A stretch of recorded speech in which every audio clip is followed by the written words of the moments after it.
Hey guys, it's Saru, and today we're going to be doing a very different video. If you've been here on my channel, then you probably have seen that I've been kind of hinting around it on the community tab on my YouTube channel, basically saying, oh, what type of questions would you guys want me to answer, if you guys would be comfortable be talking about a specific topic and stuff. So other than that, just know that I'm not going to be editing this whatsoever. Most of the time when I'm creating a video on YouTube, I do the audio first and then I edit the audio to basically sound like it's a long ass sentence. A lot of people ask me why I talk so fast, but essentially it's just to get to the point, and I just kind of got used to it, and that's kind of the persona I built. But I'm gonna be talking about all these things that, I don't know, people have been asking me and want to know about me and stuff like that, and it's gonna get pretty deep. Yeah. So first of all, my name is David Angel. That's the name I go by and everywhere. Who am I don't know. I was born in October 1992. You know, I was raised with a lot of good music from like Michael Jackson. I still have all his albums. The Beatles, the Eagles, you can name it. Anything from the 80s or late 70s, lots of 90s stuff I was raised on, and it kind of shaped the music style that I really liked.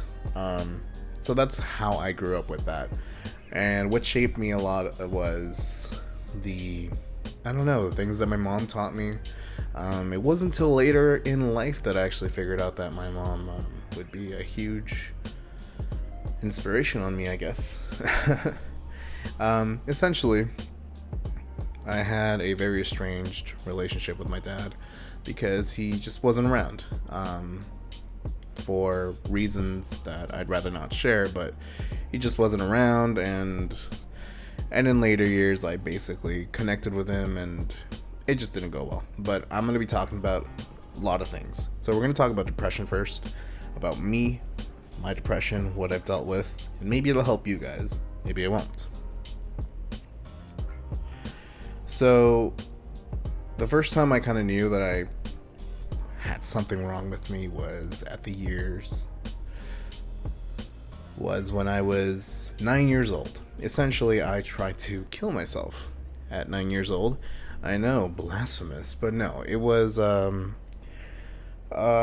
don't know what I did. I think I broke a vase or something in my apartment, my mom's apartment, I guess, and we were playing with these inflatable beds, and I don't know what happened, and I don't know why, but I remember perfectly what happened, but I don't know why, the reasoning, but I felt this complete fear and of just that I've let my mother down, and then I was super depressed, and I was ready to jump off that 13th story building. I was ready. I was like crying and screaming, and I was right on the balcony, and I was ready to jump off, and it was only my brother that actually stopped me. So ever since then, like, I've known something was wrong with me, and I've had multiple attempts that I've had in my life, but over the years, it hasn't happened anymore, just to clarify that. But yeah, you know, I dealt with a lot of stuff like that, and that's that really fucked me up, I think. I don't know, I think earlier in the years, when I was around 13, 14, even up to like 16 years old, I started cutting myself. And it wasn't necessarily a thing where, you know, it was the fad. Because I'm going to be honest with you guys, and I don't know if this was with you guys, but in my high schools and my stuff, doing that was kind of a way to get attention, and doing a way, I don't know, to be kind of the underdog. And for me, it wasn't that, but it was just this way to not feel numb. I've always had this feeling of emptiness. I don't really know how to explain it. I'm a very quiet person. I know you look at my videos and you're like, wow, he talks so much. But no, I'm really, really quiet. I don't talk too much. When I'm with close family and friends, you know, I'm crazy and stuff like that. I mostly mimic behavior. Basically, if there's a really strong energy next to me, like a really good friend that's really hyper and stuff like that, then I will almost mimic that behavior and do what they do, if that makes any sense. So, I don't know. I keep quiet and I mostly like analyze what's around me and stuff like that, and that's always been me. But I was way more out there when I was younger, for sure. I loved walking. I loved like walking from one side of the street to like the other, or going from one side of the city to the other city, or just whatever. Just walking was my thing. I love like thinking and just walking. And later in the years, I just stopped. I had a girlfriend when I was 15 or 16 that completely changed my life, not for the better. Although I could argue that she did change my life for the better, but she too was dealing with depression and had a lot of issues of her own, and there were times where, she was cutting as well, and I had to take her to the psych ward, and I had to admit myself to a psych location. It was for younger kids, so it wasn't like crazy old people, but I felt pretty good there. I was being taken care of. They really wanted to know what was wrong with me and stuff like that, and I think even today, to this day, I feel like it was a good time in my life being in there, because I felt like I was in a comfortable space with a schedule laid out on me that I had to deal with. So I had to deal with a lot of that. The thing with my ex-girlfriend is there was a lot of BS that went with that, and there were things from having issues with the gangs, like having a gang try to kill me because they wanted her to be the gang leader's girlfriend. So I had to like stay up all night because they were bringing in knives into this like I guess shelter. And in that shelter is where I was staying in, because that's where like all the homeless people were. So we were homeless quite a bit because I decided to be homeless to be with her, and we would just go to different cities and stuff like that. So that really fucked me up. And there was a lot of that, but overall I think it was just, I'm still lonely at the end. It's not about being alone. I try to explain that when I speak to a lot of people and players in general. Like, if they're suffering from things or they're feeling lonely, there's a difference between being alone, like not having anybody, and feeling alone and feeling lonely. It's very different. I myself have always felt pretty empty, pretty numb. And in the earlier years, like I said, cutting helped, but it wasn't a healthy way to exercise the way I wanted to express myself, I guess. So let's move on from that. Yeah. I think my entire life I've coped with awkwardness and awkward situations and uncomfortable stuff with humor, like making a dumb joke, chuckling, or whatever. It's always been a unique thing that I've always had to do. Like, no matter what the situation, if it's the most bleak situation, I always made the weirdest joke out of it, and it made me, I don't know, at least me, it made me light up for a moment. So it was always cool. Music always helped me cope as well. Music that really spoke to me at the time. I think a lot of music like Evanescence, I know, edgy, no, but a lot of music like Evanescence, the lyrics spoke to me on a very, very existential way. I don't know, it's hard to explain. And I don't know, it's very hard for me to explain how I feel. I have a hard time having the motivation, and that's the key word here, is motivation. Just having the motivation to get up from my bed and do anything. It's not something that, you should be scared, like, oh, he's gonna go kill himself or something. It's not that. I think I got over that a long time ago, many years ago, which I'll talk about next, but it's motivation that I have no drive. And I know it sounds weird, but I have no drive. I don't know why. I've always tried to find a way to motivate myself, but just don't know what it is. And there was a time when I said, I'm done. I said earlier that I was with this ex-girlfriend. Essentially, when we moved back to the city that I'm currently in, I had a nervous breakdown. I hadn't slept. I was sick and tired. I had these pills where one just knocks you the fuck out. It was pretty bad. I don't even remember what they're called. I really don't. I think it was Seroquel. No, I can't remember what it was. Essentially, I just took one, and you would be knocked out. And I was just tired of it. And I took a whole bottle that was brand new, completely filled, and just took it all and drank a cup of water. Or drank a bottle of water, and just, I was done. And I was so scared that night. I remember it so vividly. I felt cold. My body was feeling cold. Everything was shutting down, and I could feel it. My whole body was just shutting down on me, and I could feel every piece of my body just stopping. I couldn't move. I couldn't do anything.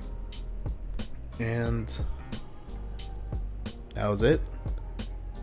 As far as I know, I was dead. And the really fucked up part from there that kind of changed everything, that was like the seed of what changed me entirely, was my girlfriend at the time didn't really give a fuck. She was upset. And she checked. Apparently I was dead. I was moved over to this random room.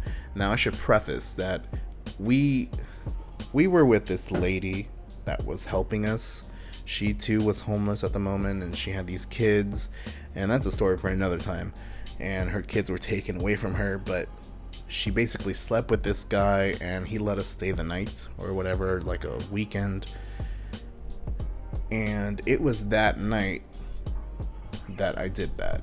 And they basically just moved me into this random room, and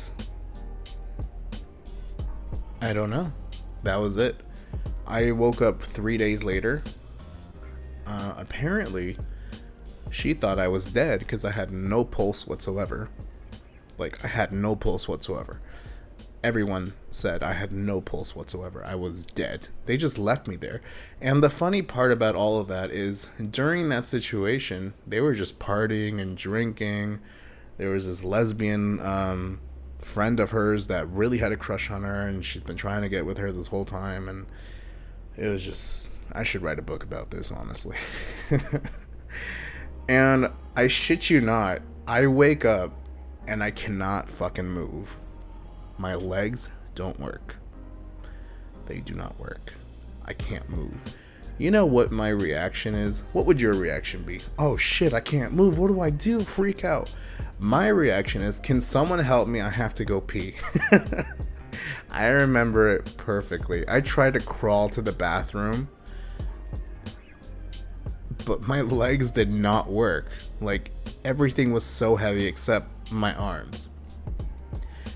And I eventually kind of went to the bathroom, and then it just didn't really work, and then called I don't know, someone called 911, I can't remember who, and they came and put me in the little, whatever it's called, they propped me up on that thing, put me in an ambulance, and then took me to the hospital, and then, yeah, my legs were fucked up, my nerves, essentially, were, destroyed. So, to give you a clear indication of what happened, I apparently, for some reason, was cross-legged for 3 days. So that cut off complete circulation to my legs. And as I released, after 3 days, my legs from their position, all of that blood and circulation was rushing back, basically. So it wasn't, it was really numb. I didn't feel anything for a few days, and eventually my nerves essentially exploded in my legs. I remember very perfectly because for 9 months I was screaming in agony, literal agony. I never knew how to explain how they felt, but it was essentially like putting your legs in hot lava while being electrified at the same time, continuously, as if you were dipping them in and out. And that's how it felt for a long time, until I was moved away and had to learn to walk again, and figured out a medication that actually helped me. I was hella overdosed with shit. I had morphine and Percocets, and I don't even fucking know anymore. So much shit that my system was overloaded with medication. That was many years ago. It was 7 years ago, 7 years ago. So, not that crazy. What changed in me during that time was I saw a vision of what I experienced while I was supposedly dead. And that is not for me to share here. I don't think anyone's really interested in that. It's more spiritual than anything. I was never religious. I was never anything. I was never spiritual or anything. I knew there was something out there, but what I saw was perfectly clear on what happened. And earlier in my life, I guess I could tell this. When I went to see my father many years ago, I was 15. I was with this girl that was absolutely amazing to me, but unfortunately had to leave the country to go see my father, and we were gonna only see each other for I don't know, 2 weeks to a month. And some legal troubles happened, and I could not get back to Canada for, I want to say 6 months, 7 months. And I was stuck in a country that I didn't know for that long. I didn't know anybody there. I was stuck in this apartment with essentially a man that I didn't really know at all, and there was this legal trouble that I just could not get back into the country, unfortunately. And that really fucked me up, because there was a time in my life where I was so depressed that I told him, if I don't get back home, I'm going to kill myself. And essentially it'll be his fault, which I would later regret, because he passed away 2 years ago, or last year, sorry. And I regret that every day. But yeah, that's a tough one to talk about. So anyways, during that time, there was a moment when I was asleep and I was in South America, and I saw my body and the room perfectly the way it was, my body exactly in the position that it was, and I could see myself and see this bed, and everything was perfectly detailed. And there was this white figure, just no face, no anything, it was just shiny white, next to me, and said, "Don't forget." Now, the funny thing about that is, when it sounded like a little girl, but when they said "don't forget," it translated in every language that I knew, which was English and Spanish. So I also knew a little bit of French. So it felt like, for some reason, it was told to me in every single thing, every single way, like, I could interpret it, I understood it. Anyway, so fast forward again. I had another weird thing, and that's what changed me. But like I said, my girlfriend at the time, she had not seen me whatsoever. During those 8 to 9 months in the hospital, not once did she visit me. I was moved from the main hospital up into the psych ward because they thought I was on suicide watch or whatever. And I wasn't finished healing. Like, I had dialysis done on me. If you don't know what dialysis is, essentially they make this big ass hole in either your chest or your neck. For me, it was my neck. Wonderful. And they essentially drain all of your blood. They clean it in this machine and it goes back into your system. And I was told I'd be on dialysis for the rest of my life because I completely fucked up my kidneys and my liver and stuff like that, and I don't know what else. My whole system was fucked up and I'd be on dialysis for the rest of my life. Unbeknownst to the hospital staff, apparently it was a miracle because a week later I didn't need dialysis anymore and my system was completely cleaned and everything was healed. So I guess I should be grateful, huh? But the wound on my neck was not properly healed yet. I was taken up to the psych ward, and the psych people don't really know how to take care of ICU people. I was in the ICU, by the way, intensive care, and they did not clean my wound properly. They just essentially just dosed me up on Percocets if I ever had pain. And it caused a blood infection to the point that I couldn't speak, I couldn't move my hands, and it fucked up my throat. I couldn't do anything, I couldn't write, and that was the most scared I've ever been in my life, because it wasn't me that time that fucked me up. It was these doctors that just didn't really know what the fuck they were doing.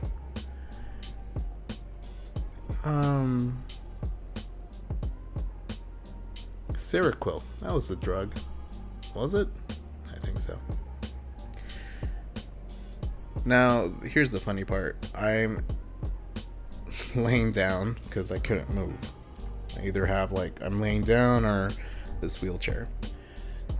And the doctor that originally prescribed me that medication that I overdosed on basically said, "Hey, I've noticed that you went through this. Would you like to start back the medications here?" Now, the funny thing is about that medication, I'm pretty sure it's Seroquel, but I can't remember, is I was taking it for, like, insomnia. I could not sleep. I just couldn't sleep. I was dealing with so much anxiety. I couldn't sleep. But it's also an antipsychotic. That's like, it's used for either. Basically, one of the side effects is that it drove me fucking crazy. I could not sleep, and it drove me crazy, and I overdosed on that. And he asked for me to go back on it. And that was funny. That was a funny moment. So I'm gonna rewind a little bit back. Before I went to the ICU, before I went up to the psych ward, just a little bit before the ICU, about the same day I was brought in, was the first time I asked for them to call my mom. I was in there for like 2 days, and I asked them to call my mom. I gave them the number, I don't really know, and it was the first time I really had seen my mom or talked to her in months. And that's just for you guys to preface what's coming next and what changed my life and what completely changed this. I didn't really think this would be this long, but now you guys know. So throughout my whole journey, we were going to sue the hospital. My mom was going to sue the hospital. She wanted access to my records, and I said, no, I don't want to dealing with this. I just want to get better and move on. And they knew we were gonna sue, and they moved us to the NICU place. I don't know why. That's where all like the kids are. And then from there, they transferred us to another hospital, and then that hospital was in Hamilton, and they actually took them months, admittedly. And it was my first experience with morphine. It was with them. And God, that was scary. The delusions or the whatever hallucinations were crazy. But it was through them that they figured out, my medical plan and stuff like that, and they figured out how to help me. And my mother went every single day to the hospital. Every single day. She lost her job. She essentially lost her apartment. She was bringing me food every single day, living off credit card, just to come and visit me. Now, I don't know how to explain that, I had been estranged from my mom because essentially I wanted to be. We did not see eye to eye a lot. And that gesture of coming every single day. When it was my birthday, she came and she brought this little banner and stuff, and I was fucking like sick. Like I was like bones basically, because I was just living off hospital food for more than half a year, and she was just there every single day. It completely changed the way I saw my life, the way I saw life in general, and the way I saw how I should be. So anyways, I can walk, don't worry. I can walk now. I'm Gucci. So, I recovered later on. I still have problems with my nerves in my legs. They're not crazy, but, they're there. But I can walk. It's not bad. And through it all, I was lonely in the hospital. My ex would come up with all these excuses why she couldn't come up. She couldn't visit me. And you would think I'd leave her, but something about me, I don't know. But music is what helped change me, what helped me get through it. And there was a particular album that pushed me so hard to get through it, was from In This Moment, A Star-Crossed Wasteland. I don't know what it was, but that album helped. It was a specific song too, and I remember it perfectly. It's 2:30 a.m. I'm slowly crawl awake. I know something's just not right. I can't even remember the song at this moment. World on Fire or something like that. I loved that song. I would listen to it every single day, and it helped me. I don't know what it was, but it helped me. And ever since, I changed. I saw everything more analytically. That's just how I was from here on out. So, yeah, I've lived with depression my whole life.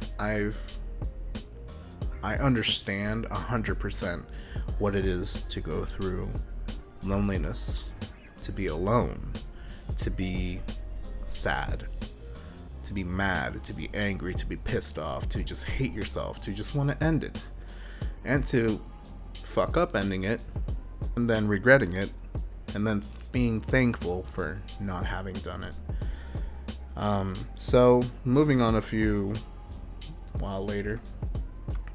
details I'm going to skip because that's not for public knowledge. I don't think everybody needs to know that information, but all that information helped me break up with my girlfriend like 2 years later. I know. Should have been sooner. But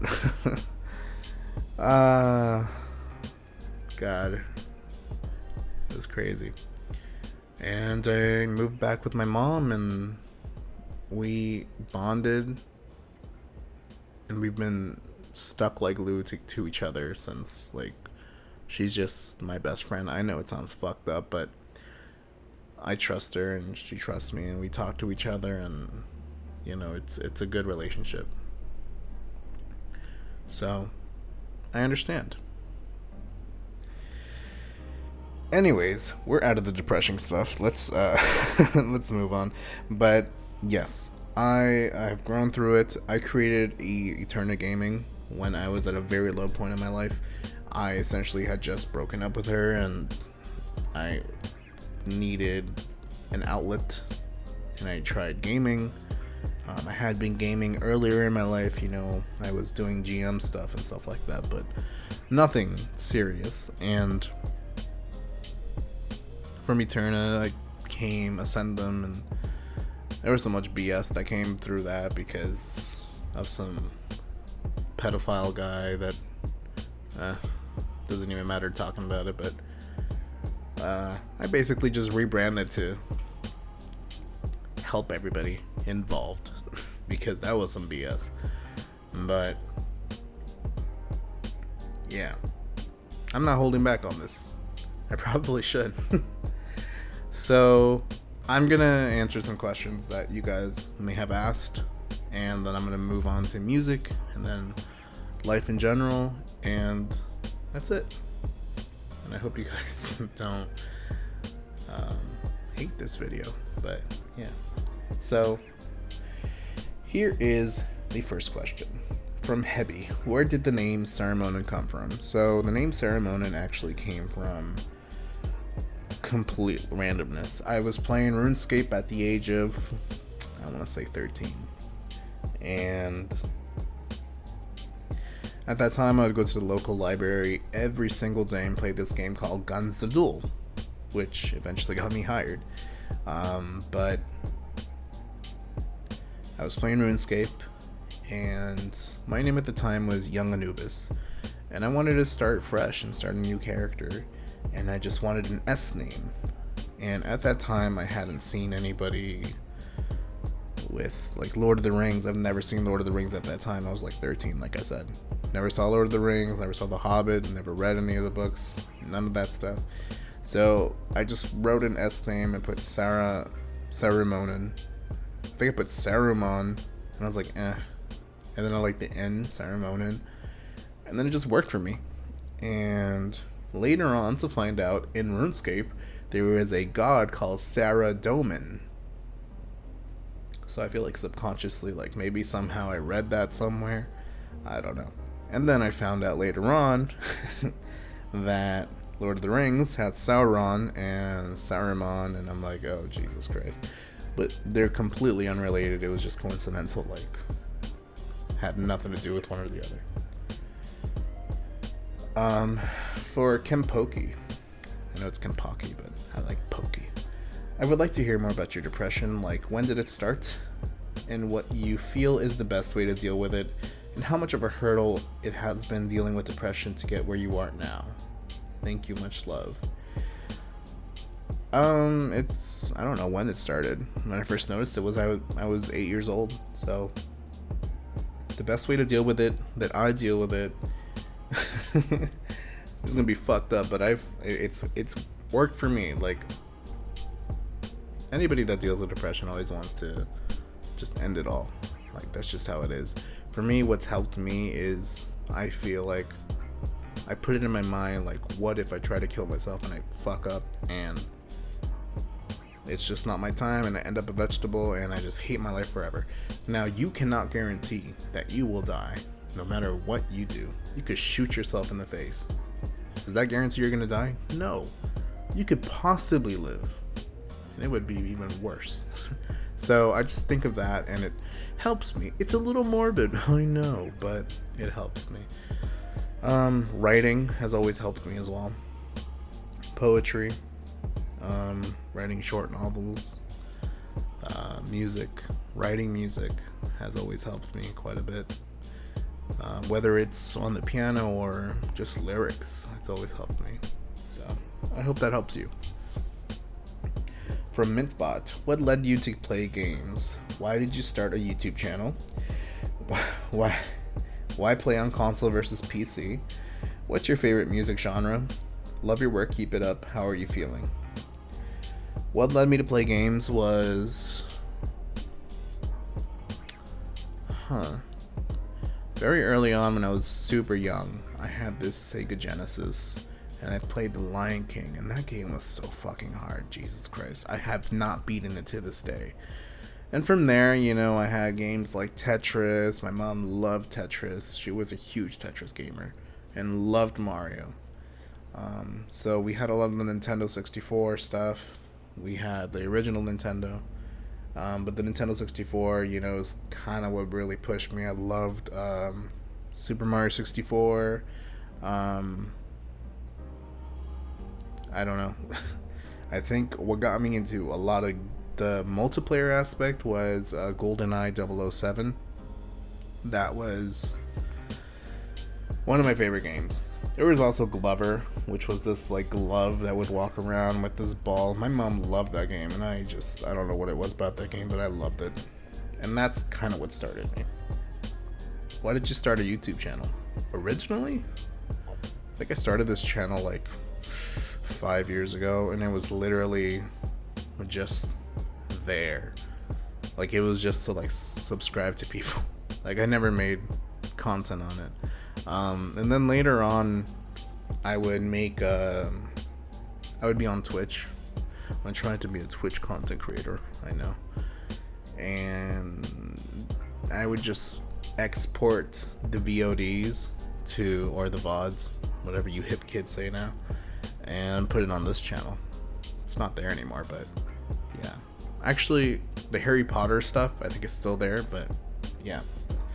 What led me to start the content was last year.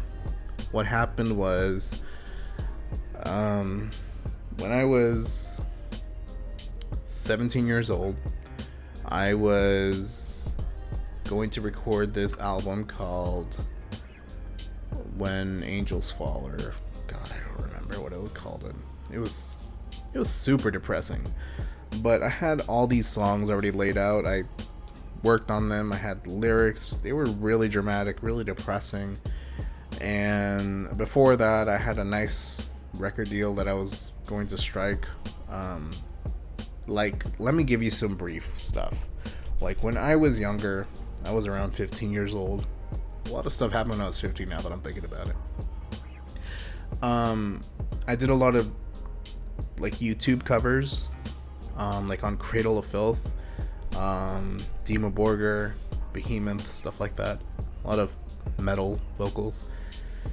And I got recognized by a really, really, really popular metal magazine website, and they shouted me out, and my channel was pretty much crazy. That video was blown up. And there was a lot of memes about it, but it was a lot of appreciation of the vocals, so I was like, cool. So I don't know. With that in your head, I just did that, I guess. So, anyways, during that time, I had a nice record deal that was being offered to me, but I turned down because my girlfriend at the time was like, "Oh, you don't think about me, blah blah blah." I was very manipulated into a lot of stuff, so I turned that shit down, and later on got into an indie record label called Prophecy Records, who I've been with since like 2011. And yeah, but moving forward, there was this album that I really wanted to create, and it just did not work out, and a lot of stuff happened. I had to stop the studio time. I was in this really cool studio in I think it was Mississauga, Ontario. Really cool people, and just didn't work. They believed in me, and they were producing and mixing everything, and it just did not work out. Anyways, so I started working on this album, which was kind of the same feeling, but a little more lighter. It was very depressing. You might have heard it. It's called Reborn, but it's a very depressing album. But it was something I needed to let out, and I let that out. I released it. I said, here, label, this is what I've got. I'm good. And I'm done. I finished it, and I was like, I'm bored. What do I do? So there was this game coming out called Critica Online, or it was out, and they had a content creator program. And I was like, okay, I'll play that game, I guess. I need to have a channel, so I was like, damn, what do I do? So I applied, and I didn't have any subscribers, but I was like, I had like 100 subscribers. It was just like friends and family. Like, that was it.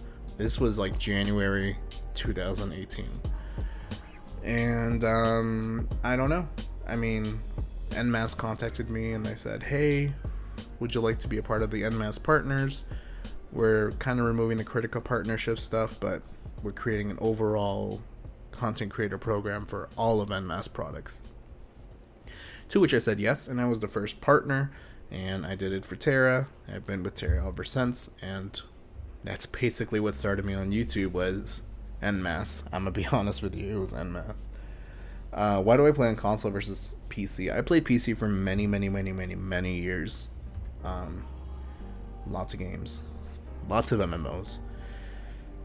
And no matter what, the community on PC can be so ridiculously toxic and just disgusting with the way they go out to the lengths to take people out. And I don't know, console is still toxic, but it's a very tame, in the name of levels, it's very tame. What's your favorite music genre? I don't know. Some days I love rock, some days I love pop, some days I love ballads, and some days I just love classical music, listening to some Mozart, or I don't know. It's I don't really have a favorite music genre. I really don't like country music though, so I don't know. I mean, some days I love rap and just want to listen to Tech Nine all day long, or Eminem, but that's it's not often. But yeah. Anyways, from Durzaki, my question is, how do you motivate yourself to keep on working on your channel? Do you guys? I'm gonna be honest with you guys, I actually don't have any motivation like to create content or anything. I do it for you guys. I used to do it because I was passionate about Terra, but it came to a point where I was just throwing out so much content that there was a lot of negativity, and I take negativity badly sometimes. Not where I react badly, but as just makes me like doubt myself a lot. So yeah, it's the good comments, the cool community, the amazing support that I've had. It's small, but it's huge for me, and that's what motivates me. It's you guys. Are you single? From PS3 Power 13. No, I am not single. From Kumagawa, what pulled you into gaming? I think I just answered that, actually. From Library Guile 0589, what inspired you to get started on YouTube?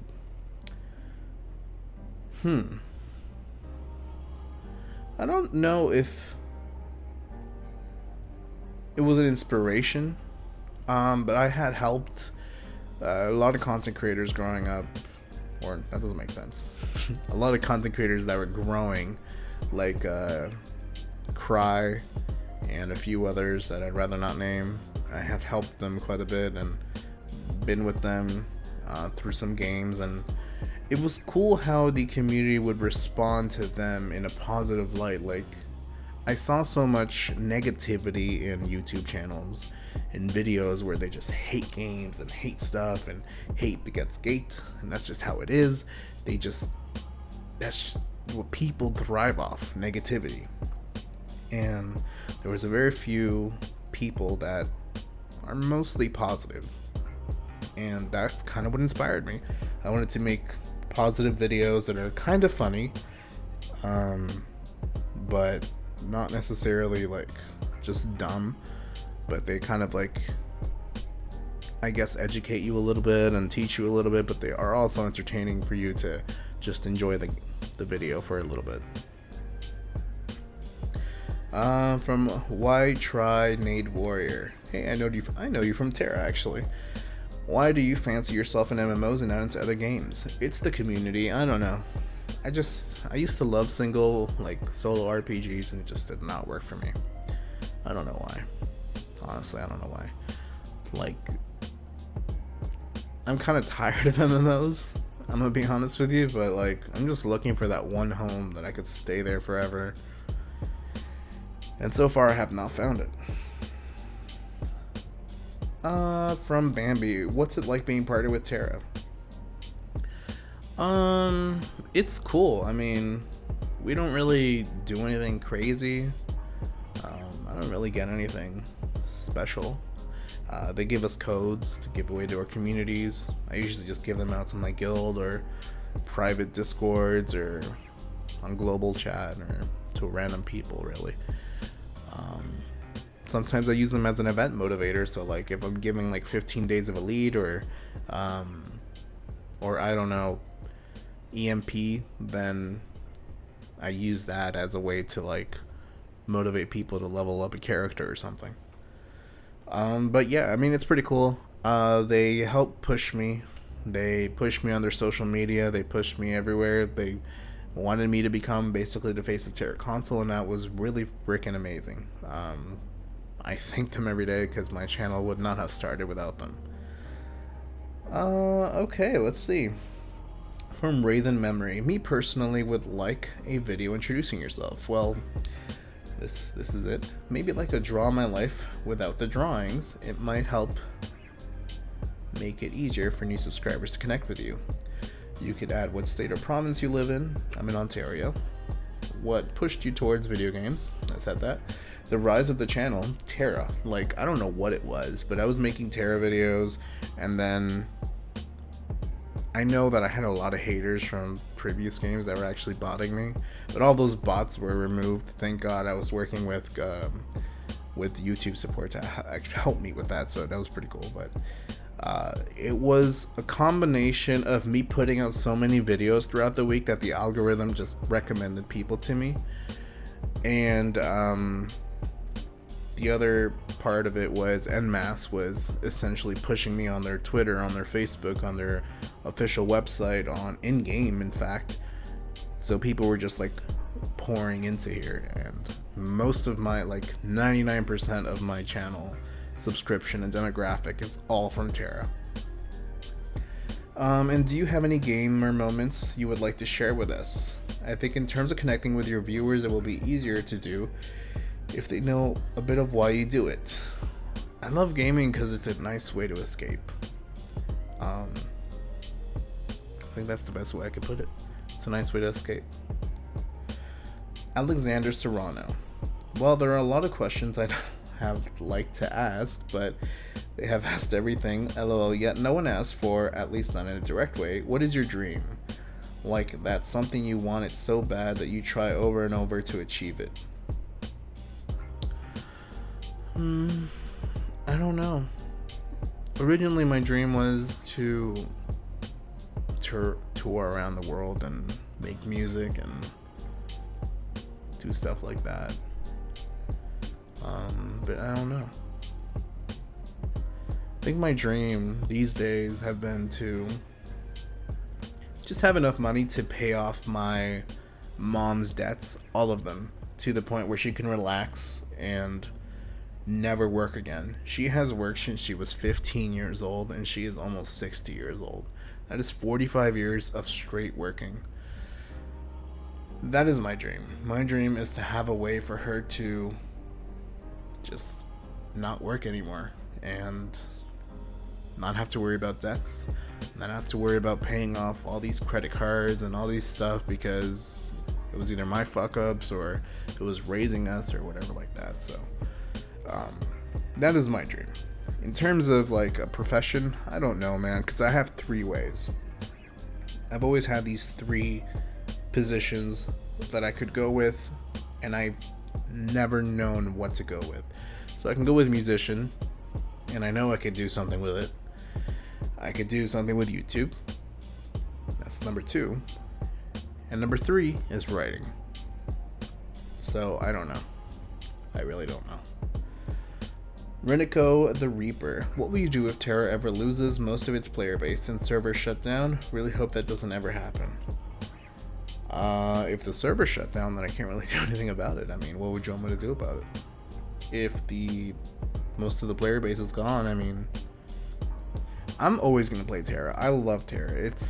I don't know what it is about the game, but it's mostly nostalgia. But it was like the first game that really pushed me to MMOs, and I had played World of Warcraft just briefly before that. I played Shia, Perfect World, so many games before that, and Terra still, I don't know what it was about it that just really made me love MMOs.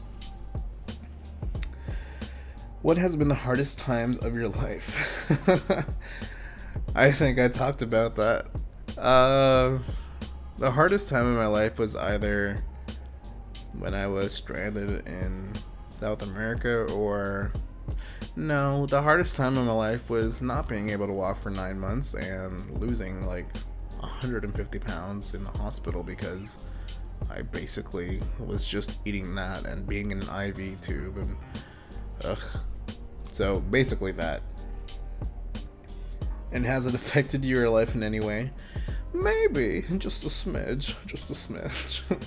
Temp is Bryson71. I've been in treatment for drug addiction for almost a year now, and watching your videos really does help to alleviate some of the stress of my day-to-day life. So my question is this: if it was your last time to give advice about life, what would it be?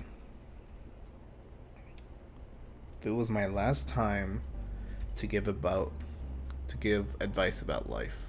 I'm not editing this, so there's a lot of like fuck ups here. I hope you guys don't mind. What would be the last advice I'd give? The last advice I'd give is don't overthink life. Enjoy what you enjoy. If something makes you happy, go for it. Don't let anybody stop you. Don't let yourself stop you. Go for a goal and just go for it. I don't know. That's probably what I'd say. Clockwork Mary. Someone took my question, so I'll ask a different one. What specifically about Terra clicks for you, and how does your view on it compare to it now? Thank you for all that you do. I appreciate and love you and your content. It was the community. At first, there was so much about Terra that I absolutely loved. There was the Nexus content, which was absolutely atrocious for my computer, to be honest, but it was something at least. There was the factions. Yes, there were factions on Terra. There was the faction wars every weekend, and I don't know. I just loved it. I don't know what it was about the game. Oops, my bad. But it's definitely not the same game these days, and I have to accept that. Let's see. How did you meet your crew? If you mean Ascendum Gaming, so I created Eterna Gaming in 2014, I think. March 2014, I think. And we were in Terra. We were actually nightmares. We were horrible. I was a shitty person back then. And I don't know. It's not the same people. I had met thousands of people, like thousands, at least like maybe 9,000 people over the years. We were alive for about like 3.5 years, and at the end of the day, when it came to the end of the lifespan for Eterna Gaming, we had a collective of 5,000 members, and they were all playing their own games. And when I created Ascendum, I brought over 50 of the most like core members of Eterna, like what made Eterna, like what I loved about it, what I loved about them, the nice people, the positive vibes, the people you just want to hang out with. Like, it's a little family, and I just brought them to Ascendum, and that's what built Ascendum. So yeah, I don't know, we met on Blade and Soul PC, Terra, Skyforge, Black Desert, what else? I don't know, there are so many games. Dragon Ball Hunter, I don't really know. If you look up Eterna Gaming, Sarumonin, I'm sure you'll see like a shit ton of games we've been in. Why are we muffins? So sometimes I call you guys muffins, and you guys can see like the community stuff that you can like join the community. You can pay for being a muffin or whatever. I don't know. I find like it's a cute pet name. You don't like it? Let me know. How have MMOs or other games impacted your life? How'd you get your start?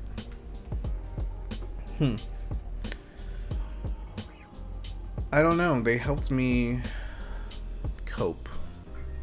And that's the last question, by the way, so I'll just get into it.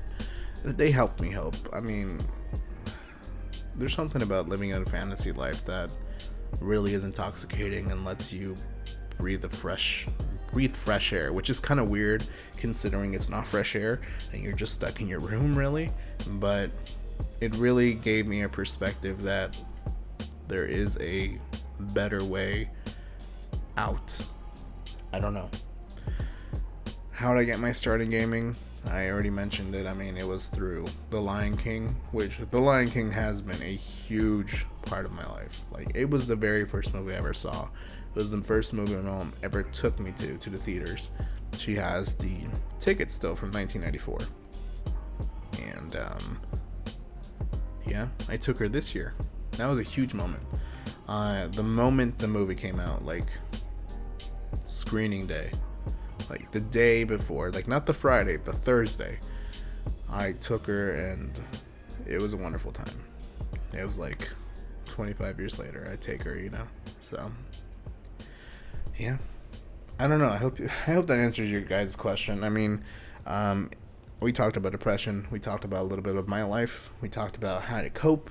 We talked about a lot of my issues. We talked about my gaming history and all that stuff. So it was really cool to talk about this with you guys. But in terms of my other side of things, it will be pretty brief. With my music side, I talked not so much about it, but you guys kind of got the hint of it. I do have a new EP coming out this year, hopefully. I don't know. I'm working on it.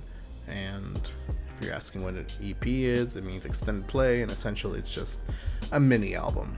And yeah, I don't know.